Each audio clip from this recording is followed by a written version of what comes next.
débat ivoirien, le débat ivoirien, le débat ivoirien, le débat ivoirien.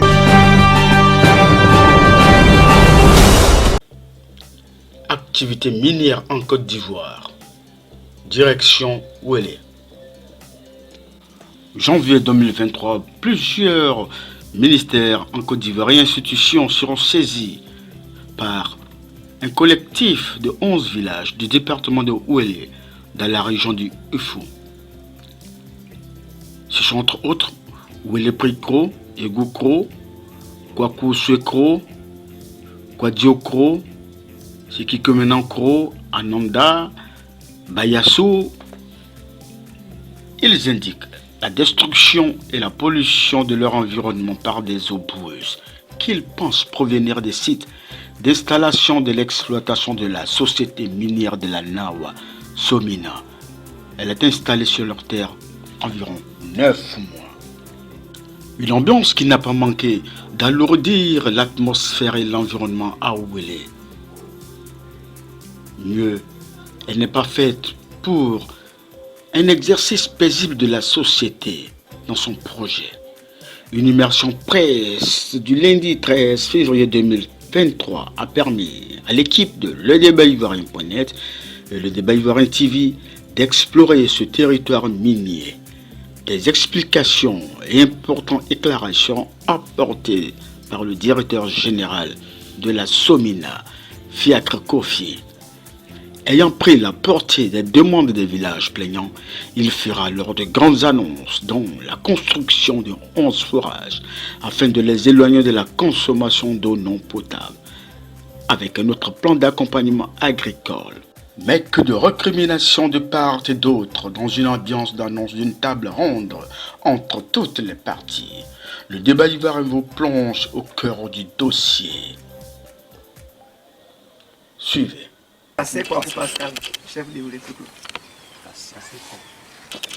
Quand les Somina sont arrivés à Ouélé, la rivière Baya, c'est dans Baya il fait les travaux. Donc la saison pluie, quand ils ont fait les barrages, et puis la saison pluie, ils ne peuvent même pas travailler. Ils ont ouvert la voie dont l'eau a pris tout notre point. Actuellement ici, à Ouélé, comme il n'y a pas de bas-fonds, c'est au bord de la rivière, on fait nos champs. Tout est gâté. Moi, mon champ décarré, sans d'igname, tout est parti. L'eau là, c'est comme la boue. C'est pas l'eau, c'est comme la boue. C'est ça, on allait, c'est plein, c'est Somina. C'est pourquoi on a écrit, sinon on a formé un petit bureau, c'est pourquoi on a écrit le papier. Et le 9 février, le sous-préfet nous a appelé pour nous demander pourquoi on a écrit le papier. Ça nous dit que c'est la saison qui arrive. L'eau va venir encore. Où on va travailler. Nos retenues d'eau, tout est gâté. Avant, quand chapeau est gâté, c'est dans la retenue d'eau, on prend l'eau pour se laver. Actuellement, tout est gâté. Tout est devenu comme boue. C'est pas l'eau. Le fleuve là même c'est comme ça. Bon, si on veut bien voir, ça veut dire que cette saison, seulement l'eau vient dedans. À part ça, il n'y a pas l'eau qui vient dedans.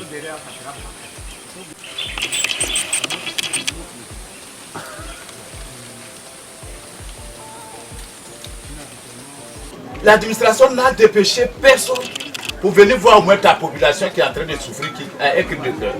Au départ, il a passé ce Koumelokro. Ils disent que chaque fois, c'est nous qui nous plaignons. Okay. On a vu aussi les autres villages. Ils ont créé une association de collectifs impactés. De Koumelokro jusqu'à Guakro, à la lisière de Mbayakro, tous ces villages-là sont impactés.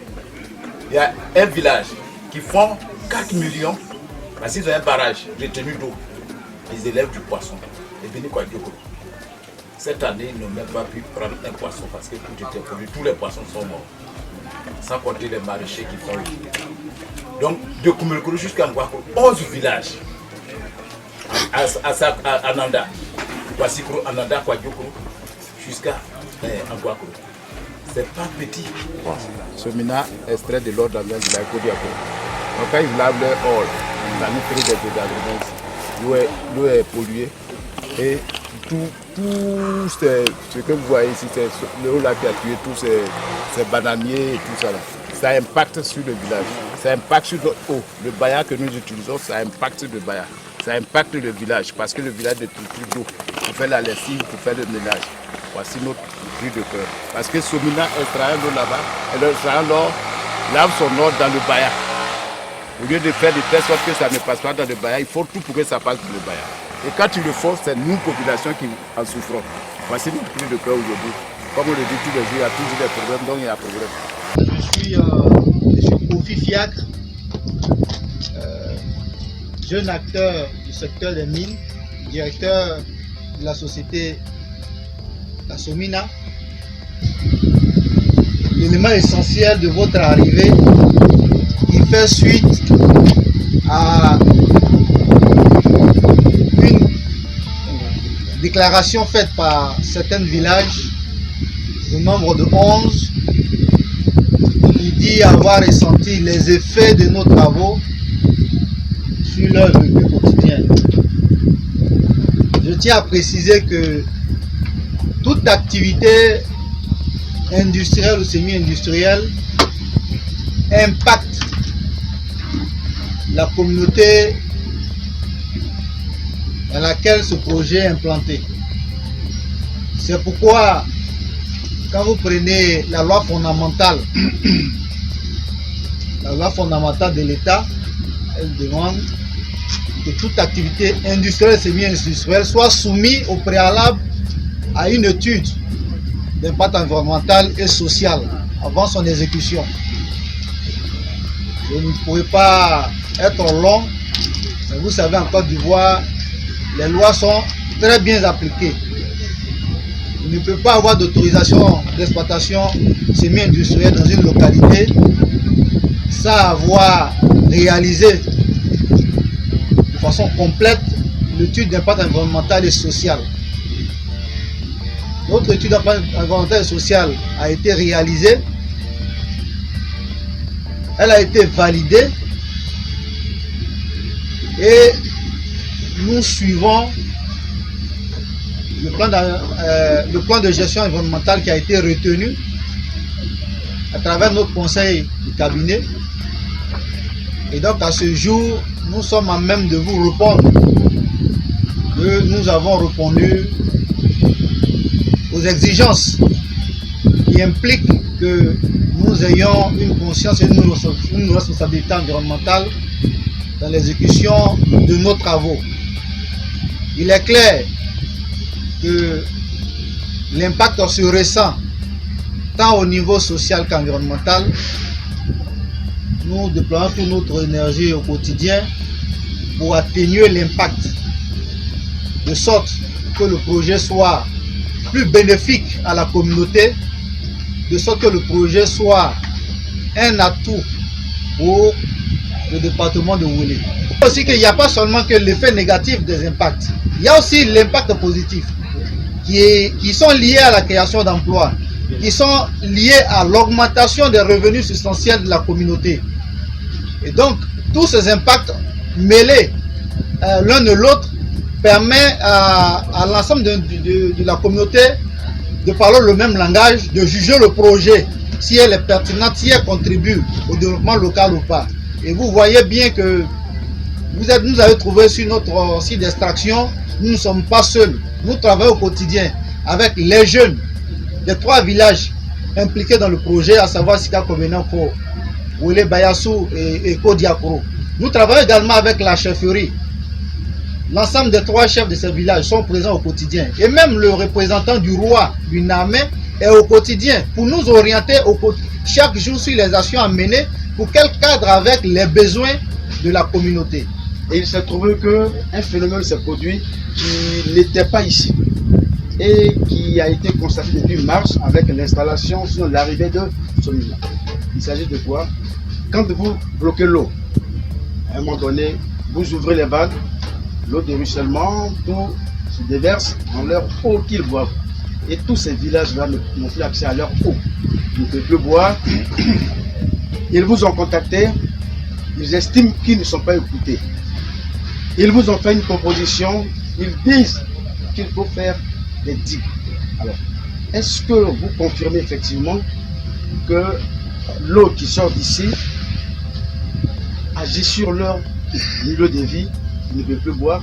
Deux, ils vous ont fait des propositions, créer des digues, vous les avez balayées du revers de la main, ou qu'avez-vous fait de toutes ces propositions-là? Merci. Vous parlez des 11 villages, je voulais vous faire retenir qu'à aucun moment, une des personnes, que ce soit un simple acteur ou un chef, n'a soumis à la société des observations, des recommandations ou des plaintes. Il fut dans le courant du mois de octobre qu'une mission a été diligentée par le préfet à l'effet de mener une étude sur la qualité de l'eau autour et dans la zone riveraine de l'installation du projet Somina. Nous avons accueilli cette mission qui était coordonnée par SIAPOL. Vous savez ce que c'est que SIAPOL? Et cette mission a fait ses travaux jusqu'à plus de 10 km de nos installations et a révélé que dans l'ensemble, avant le site et après le site et à l'intérieur du site, l'eau est de très mauvaise qualité. Ça veut dire qu'avant de trouver le périmètre de la société exploite, ils sont allés à 10 km, faire des prélèvements là-bas et ensuite 10 km après l'installation de la société. Ce qu'il faut retenir, c'est que dans la région, pendant les périodes de pluie, tout l'eau de ruissellement sont de très mauvaise qualité. De par la texture, donc la couleur, comme aussi la composition des matières grasses et autres. Je ne vais pas rentrer dans tous ces détails parce que je ne suis pas un spécialiste à la question. Et il faut retenir que après la mission de SIAPOL, nous avons été également conviés à une réunion organisée par monsieur le préfet pour harmoniser les mesures techniques qui pourront permettre à la société de travailler en tenant compte des cultures environnementales, des points d'eau et de la vulnérabilité en général des sols. Cette étude était sous forme d'atelier qui était à la préfecture. Nous avons déclaré clairement que nous travaillons en circuit fermé et nous travaillons avec l'eau de forage. Il n'y a pas d'eau qui coule en permanence ou presque la moitié des saisons pluvieuses à rouler. Donc nous utilisons des forages pour travailler. Et quand quelqu'un utilise des forages avec des grands moyens, vous savez, pour avoir de l'eau avec le forage, il faut fournir de l'électricité pour pomper l'eau. On ne peut pas laisser échapper cette eau. C'est pourquoi nous travaillons en circuit fermé. Donc l'eau utilisée est récupérée dans un autre bassin. Et un autre bassin est retenue dans un autre bassin sous forme de revolving, une rotation. Et donc nous n'avons pas intérêt à libérer cette eau. D'autant plus que nous payons cher pour avoir ne serait-ce qu'une goutte d'eau pour faire le traitement de notre minerai. À Ouélé, vous avez en face de vous les sachants, ils vous diront que c'est quoi le Baya. Nous autres qui sommes venus trouver, le Baya, certes est une rivière, mais que nous classons dans la famille des ruisseaux. Pendant les grands moments de pluie, il n'y a pas de Baya.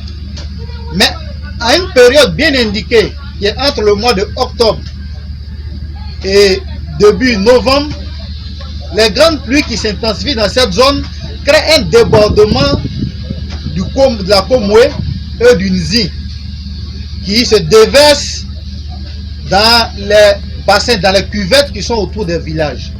Et ces villages-là, à leur niveau, ont créé des points d'eau. Communément, on appelle barrages, mais c'est des bassins. Donc, quand l'eau revient en arrière, un peu reste dans ces bassins-là, et puis ils réutilisent dans les grandes périodes sèches pour nourrir la bétail.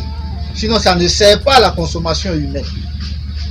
Et donc, c'est ces eaux-là qui nous ont fait le retour que cette année, ils ont constaté qu'elle est plus ou moins boueuse. Elle est plus sale que d'habitude. Et nous avons répondu à l'affirmatif que le retour de l'eau de ces deux, du Nzi et de la Komoué, a effectivement entraîné l'érosion, a créé l'érosion sur la zone décapée qui a entraîné la boue jusqu'à dans vos zones. Et donc, nous prenons les mesures nécessaires pour faire une deuxième canalisation. C'est-à-dire, en plus de travailler en circuit fermé, cette deuxième canalisation permet de contenir l'érosion. Ça veut dire que si on a décapé une zone de 50 hectares, nous faisons un gros caniveau autour de ces 50 hectares et réorientons tous ces caniveaux-là dans nos bassins ici. De sorte que la boue qui va entraîner l'érosion retourne dans nos bassins. Et comme nous avons une technique de filtration, nous récupérons l'eau au-dessus et le dépôt de boue, nous reformons le stérile dessus pour réutiliser l'eau dans un autre pit, comme on l'a pu dire. Donc nous travaillons en circuit fermé, nous n'avons pas intérêt à relâcher une goutte d'eau pour qu'elle parte à une certaine distance. Il y a eu effectivement un phénomène, c'est les inondations qui ont été constatées un peu partout en Côte d'Ivoire et beaucoup plus ressenties à Mbayakro, qui a entraîné l'érosion dans notre zone, qui a impacté ces villages. Et qui dit proposition, vous avez nos PV de réunion en présence du préfet. Ce n'est pas eux qui ont fait les propositions, c'est nous qui avons décliné ce que offre notre plan de gestion environnementale, qui dit qu'en pareille circonstance, il faut renforcer le circuit fermé en créant une canalisation pour faire retourner toute l'eau sale dans les pits ouvertes. Donc ce n'est pas eux qui ont fait les propositions. Et mieux, nous sommes allés loin et demandé à nos chefferies d'aller vers les villages voisins, de les informer que toutes les personnes qui ont connu des impacts du fait de l'inondation, nous, sociétés, qui sommes ouverts au social, alors leur apporter un réconfort. Et nous avons mis systématiquement un programme en place qui permet de les approvisionner en riz. Je crois le mois passé, c'était 6 tonnes de riz. Ce mois, c'est 10 tonnes de riz qui sont paquetées avec de l'huile. Et c'est accompagné aussi d'enveloppes conséquentes pour apporter une certaine aide à ces familles qui ont connu des pertes de culture du fait de montée des eaux. Mais je précise que ces eaux qui ont monté sont une inondation naturelle. Ce n'est pas nos eaux de forage qui ont monté et qui allaient se déverser dans des cultures. Donc vous confirmez aux villageois que vous n'avez pas de barrage qui retient de l'eau ici. Non, on peut aller vérifier. Nous avons des retenues d'eau dans nos pits. Ce sont des excavations qu'on a fait à l'intérieur de notre périmètre qui est alimenté par l'eau de forage que nous pompons environ 120 mètres de façon souterraine. Mais qui dit barrage, c'est comme si c'est une eau qui coule comme bloc et que l'eau se retient et quand ça vient beaucoup, on ouvre, ça s'en va. Non, vous pouvez consacrer 1 heure du temps, on va aller parcourir 10 km en arrière, vous ne verrez pas de rivière là-bas qui coule. Vous allez venir en saison de pluie, vous ne verrez pas également. Ce n'est que dans le mois de fin octobre, début novembre, que vous allez voir que l'abondance des grandes pluies a occasionné un petit ruissellement qui ne dure même pas plus d'1 mois. Il faut savoir que il y a eu une certaine manipulation et une intoxication liée à l'implantation du projet. Le village de Koumelekoro fait partie du périmètre dont nous avons sollicité. Et pour arriver à un refus de ce village, refuser qu'il n'y ait pas d'exploitation chez eux, ils ont utilisé la voie du mensonge pur et simple pour justifier leur opposition au projet, en utilisant des termes, des mots mensongers. à aucun moment, je dis bien à aucun moment, une étude menée par SIAPOL et les autres structures n'ont révélé la toxicité de l'eau ou encore révélé que l'eau est source de pandémie. Il est clair que Oumelekro est rentré dans un affront de sorte qu'il n'y ait pas d'exploitation chez eux et qu'il n'y ait pas d'exploitation chez les autres. Nos parents sont là. Ici, il n'y a pas de ressources halieutiques à Ouélé. Nous avons parcouru toute cette zone. Il n'y a même pas d'étang piscicole qui existe en tant que projet à cause de la rareté de l'eau. DG, on voulait compléter en même temps, comme ils ont dit qu'il y a un village qui fait l'élevage de poissons et qu'il gagnait 4 millions par an. Et que cette année, ils n'ont même pas eu 5 francs à cause de ce phénomène-là. Justement, donc ça nous plairait d'aller regarder. Sinon, dans cette zone, il n'y a pas de ressources halieutiques. Il n'y a pas de poissons dans le Baya. Il n'y a pas de pisciculture dans le rayon que nous avons visité. Il n'y a pas aussi lieu qu'une personne dise qu'elle consomme l'eau de Baya. On ne peut pas consommer l'eau de ruissellement. Pour nous, le Baya, c'est de l'eau de ruissellement, suite aux grandes pluies. Il n'y a pas eu aussi de vérification claire suite à des cas de mortalité d'animaux dus aux élevages qui consomment le Baya. Ici, comme vous pouvez constater, il y a des bœufs, il y a des moutons, il y a un peu toutes sortes d'animaux qui traînent. À aucun moment, une personne nous a saisi, ou bien saisi une autorité, ceux qui s'occupent de l'élevage là, pour venir présenter un cas de décès, un cas de décès, ou bien un cas de mort, suite à la consommation d'une certaine eau dite provenant du site d'extraction. C'est plus intoxication, c'est de la méchanceté qui recèle. Monsieur le DG, si on fait un an, ou bien 2 ans, ce que nous constatons dans les villages, ce qu'ils décrivent, n'avait pas lieu. Et en 2022-2023, nous en parlons. Comment est-ce que vous expliquez ça? Parce que les villages étaient là, le Baya était là, il n'avait jamais dit que bon, il y avait tout ça. Pourquoi c'est maintenant, selon vous? Bon, vous décrivez des faits qui n'ont pas une connaissance beaucoup plus lointaine. Les inondations dont on parle, la qualité de l'eau, c'est habituel. Toutes les saisons dans le Ouélé, il n'y a pas d'eau, sauf une. Ça veut dire que quoi? Dans le mois de octobre, début novembre, il y a le Baya qui coule. Et elle est impropre à la consommation. Elle ne peut non plus contenir de poissons parce que elle ne coule que quelques jours, ne pas dire un seul mois dans l'année. Donc il ne peut pas avoir une vie aquatique dans une rivière qui ne coule pas plus de 6 mois. Et avant notre arrivée, l'eau de Baya n'a jamais été consommée. Vous savez, moi-même qui vous parle, je suis de la région. Je suis né ici, je sais ce que c'est que le Baya. Ceux mêmes qui ont écrit, ils savent ce que c'est que le Baya. Leur intention, je vous le dis, c'était plutôt comment mettre une pression pour que la société dépense de l'argent. Parce que tout de suite, ils ont appris que la société offre du riz, de l'argent aux impactés dans un rayon de 3 km. Automatiquement, des gens qui sont à 50 km se mettent dans la danse. C'est juste une stratégie pour mettre la pression à la société pour qu'on débourse de l'argent pour eux. Sinon, il n'en est rien. Nous sommes assistés au quotidien par le comité de suivi. Vous avez le comité de suivi qui est présent en face de vous, où il y a 3 chefs de village, il y a tous les propriétaires terriens concernés, et de près de loin les occupants du sol, ceux qui ont des cultures qui sont sur ce périmètre. Tous ces champs de village que vous voyez, ces propriétaires sont là. À aucun moment, quelqu'un est venu nous faire des propositions, puisque la proposition se fait en comité d'évaluation, qu'on appelle le comité de suivi.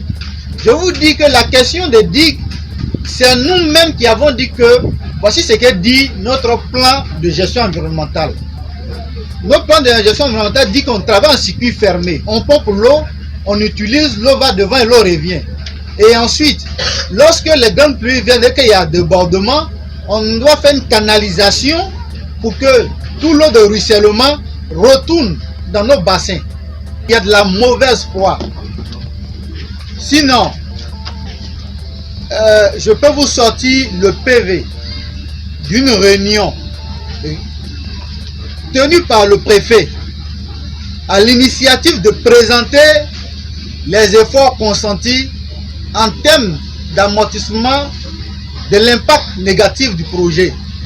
Et il l'a fait sous la demande des populations venues de Koumlekro. Avant, c'était Koumlekro seul. Il n'y avait pas autre village qui était lié à cela. Et c'était dans le mois de novembre que cette réunion s'est tenue, où le préfet a commenté et expliqué le résultat de l'étude de Siapol. Et ensuite, nous a amené à développer notre calendrier de sorte que les prochaines pluies soient maîtrisées et qu'il n'y ait pas de traînée de boue ou bien d'érosion. Ils étaient là, il y avait le président des jeunes de Koumlekro, un de leurs cadres qui s'appelle Honoré, et ils ont un autre fils qui travaille à la mairie, peut-être vous allez m'aider à me trouver le nom, Monsieur Edouard. C'était eux qui étaient à la tête d'une délégation d'une vingtaine de personnes, tous venus de Koumlekro pour venir demander la restitution des études. Ce jour, ils ont dit que certainement, ils tombaient malades. Il y a le ministère de la Santé, à travers la direction départementale de la santé de Daoko, qui nous a affecté un médecin de travail qui est là, qui a dit que suite à toutes leurs observations épidémiologiques dans la région, il n'y a pas une maladie qui vient des suites de nos travaux, qui est connue de leur répertoire. Donc tout ce qu'ils disent, qui traversent l'eau, ils ont des démangerons. C'est archi faux. Tout l'eau qui est là, vous voyez, tous ceux qui sont ici font des champs ici. À aucun moment, ceux de Bayassou, ceux de Sikakobenankro, ceux de Kodiakro n'ont révélé des pertes d'animaux ou des maladies suite à nos travaux. À aucun moment. C'est pas quelqu'un qui est à 3-4 km de notre zone d'extraction qui va ressentir ce que quelqu'un qui est proche n'a pas ressenti. Et mieux, vous devez comprendre, ils sont dans quelle dynamique. On a fait le tir d'impact environnemental en bonne et due forme. Ils ont été associés. On a été là-bas. On a fait tout le processus. Enquête publique, enquête de Komodo en Komodo. Ils étaient associés au projet. Quand lorsque les jeunes de Sezeu qui exploitent illégalement dans cette forêt ont débarqué pour perturber toutes les réunions et décider pour le compte de leurs parents qu'il n'y ait pas d'exploitation chez eux, tant que c'est la société Somina, parce que la société Somina a occupé la zone qu'ils exploitaient, c'est des clandestins qui exploitaient là-bas et qui sont révoltés contre nous. Donc toute la suite de toute cette intoxication qui s'est limitée à Koumlekro, et qu'aujourd'hui, avec les élections politiques qui arrivent, ils ont associé les autres villages pour venir combattre des soi-disant opposants qui sont actionnaires au projet. Parce que je vous dis, on nous dit que commissaire Joe, qui est un des propriétaires terriens ici, qui est très régulièrement candidat opposant à la mairie contre le PDCI, et on appelle le maire Sonta actuel, qui a viré RHDP, sont des personnes qui plus ou moins ont accepté le projet dans leur village. Donc c'est un élément de campagne qu'ils utilisent aujourd'hui en associant tous ces villages-là.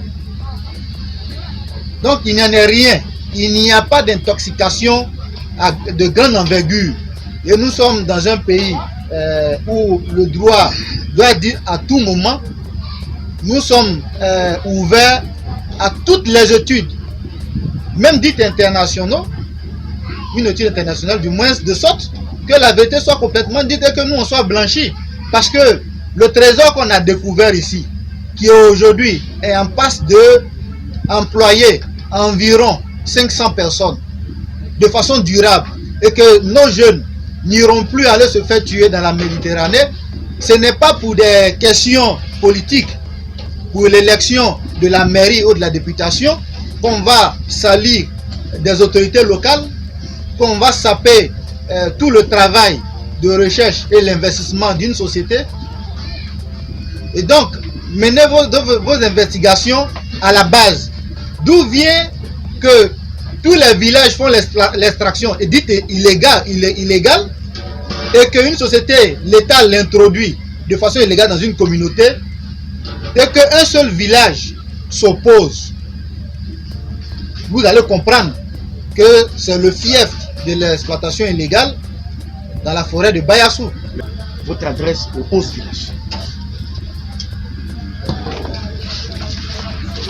Bon, pour les 11 villages, je voulais dans un premier temps leur rappeler que nous sommes dans une région. Nous sommes tous fils de cette région. Je suis moi-même fils de la région. Il est temps qu'on se parle et qu'on trouve à valoriser ensemble nos ressources communes, notre patrimoine commun, pour que nos jeunes sans emploi puissent trouver des moyens de subsistance durable. Il ne s'agit pas de dire que comme je ne suis pas d'accord avec le commissaire Joe, donc ce que le commissaire Joe est dedans là, moi je gâte. Ou bien comme je ne suis pas un suiviste du RHDP, si le village qui est là-bas, il y a un cas de RHDP qui est là-bas, qui a un projet là-bas, moi je gâte. J'invite les 11 villages à une table ronde à l'effet de leur octroyer le minimum pour leur permettre d'avoir un accès durable à l'eau potable.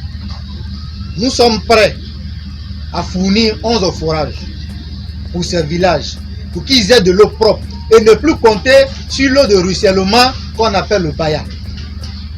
Nous sommes également prêts à étendre notre aide alimentaire à ces 11 villages. Il suffirait de passer pour nous autres de 6 tonnes de riz à 15 tonnes de riz pour que tous ces villages soient servis. Vous passez aujourd'hui à la sous-préfecture, il y a 7 tonnes de riz qui est stocké là-bas pour ces 3 villages. Et on va faire mieux. Et nous les invitons à recevoir. C'est parce que nous gagnons. Et on a dit celui qui gagne doit partager. Lors, comme vient de le faire, une seule personne ne peut pas manger, que nous leur apportons assistance. Ce n'est pas pour qu'ils puissent être derrière nous. Ils vont nous soutenir. On a quoi à bénéficier de leur soutien. On a un mandat de 4 ans d'après les gens. Après 4 ans, s'il y a de l'or ici, je dois laisser. Parce que le code minier me consacre 4 années d'activité sur ce périmètre. Renouvelable. S'ils estiment que mes actions ont été négatives, ce sont les parents de Sika Kobenankro, de Bayassou et de Kodiakro d'en juger. Que la société, à l'issue de ces 4 années, nous n'en voulons plus. Mais pour l'heure, eux-mêmes sont en train de nous demander de solliciter plus de périmètres dans leur village. Parce qu'ils voient qu'il y a une famille, une frange de famille qui se développe et que les autres attendent. Vous voyez où nous sommes presque à la limite du périmètre de Bayassou. Derrière nous, vous avez les terres intégralement de Sika Kobenankro. Mais ceux qui ont ces terres qui sont derrière nous veulent que nos travaux s'étendent chez eux pour qu'ils puissent aussi bénéficier des millions mensuels et aussi les grammages. Donc, nous invitons Oumelekro, qui est à la base de la manipulation des autres villages, à adhérer à l'exploitation minière. Ce n'est pas aussi dangereux, ce n'est pas beaucoup plus dangereux que ce qu'ils laissent leurs enfants faire dans leurs champs, dans leurs forêts, qu'on appelle l'orpaillage illégal. Quand c'est légal, tout le monde tire profit, il y a une certaine traçabilité. Quand il y a une information qui découle de cette exploitation, on peut venir vérifier. Quand il y a quelque chose qui ne se passe pas bien, il y a des recommandations et on corrige. Mais quand c'est illégal, c'est clair que ça va beaucoup plus créer des situations qu'ils n'ont pas encore décrites. Et on les invite à dénoncer plus l'orpaillage illégal que de dénoncer l'exploitation légale. Parce que je suis ici il y a longtemps, à aucun moment de ces cadres n'a pris un courrier ou un stylo pour s'adresser au préfet ou à une structure étatique que leurs forêts sont dévastées par l'exploitation illégale. Pourtant ça se fait nuit et jour chez eux. Donc je ne vois pas pourquoi est-ce qu'on doit fermer les yeux sur ce qui est bon. Je ne vois pas pourquoi est-ce qu'on doit manipuler un projet de développement économique ou en faire un projet politique, un élément de campagne locale. Donc nous sommes ouverts à les offrir le minimum pour qu'il y ait de l'eau potable et de façon durable. Je vous remercie. D'accord. Voilà. Et tu vois quand le béquet neige la semaine passée, n'en tenga bien bisali. Et croyez botipo. Nous mangeons bien le mauvais dimanche mais il y a un maïdi et croyez pas ça qui a mis et ça n'a fini un jour à commencer. Allah et maman me voit bien du mal, on n'est pas il y a bien du mal. Les réfugiés, sinon des finnois. Tu m'as préféré sous-préféré de Maono et des Ono. C'est ce que le chef disait tout à l'heure. Il y a un projet où le préfet, le sous-préfet, les autorités sont informées, ils sont dedans. Lui, personnellement, il ne peut pas. C'est que c'est un truc qui est retenu par l'État. Arrivé au village, ceux qui étaient un peu sur les mers, on va les appeler. Aujourd'hui, il y a des journalistes qui sont venus ici pour nous écouter. Ce qu'il y a comme problème, on va vous trancher, on va s'entendre. Aujourd'hui, il y a au moins plus de 100 jeunes qui se débrouillent un peu ici. Donc lui, personnellement, il ne peut pas. Parce que les gens de l'autre côté ont la c'est pour mélanger le projet, mais ils sont compétents. Je vous remercie. Merci beaucoup. Rappelez votre nom. Mon nom, c'est Kouma Kandeli, chef de village de Wole. Chef central. Oui. Chef central. D'accord. Donc vous êtes notable? Lui, il est le chef de Sika Komenoko. Donc quel est votre commentaire que vous faites après la réunion? Bon, pour moi, il n'y a pas de commentaire à faire. Oui. La seule chose que moi je vais dire au directeur de la société, parce qu'il a parlé d'une table ronde de rencontre avec la population. Je souhaite, mon seul souhait, qu'il vienne au village, rencontrer la population, les cadres, et c'est eux qui peuvent décider. Sinon, moi seul, je ne peux pas être témoin, aller dire aux villageois, non, c'est comme ça, c'est comme ça. Mais qu'ils viennent au village, s'asseoir avec la population, avec les cadres, pour être témoins. Merci.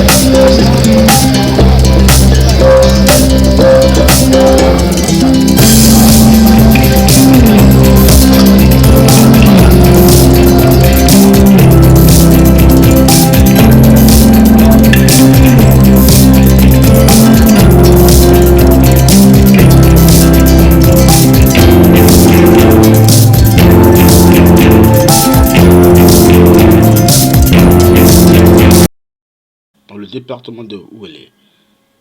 La prochaine table ronde annoncée par le directeur général Fiacre Kofi retient alors toutes les attentions des populations impactées par le projet.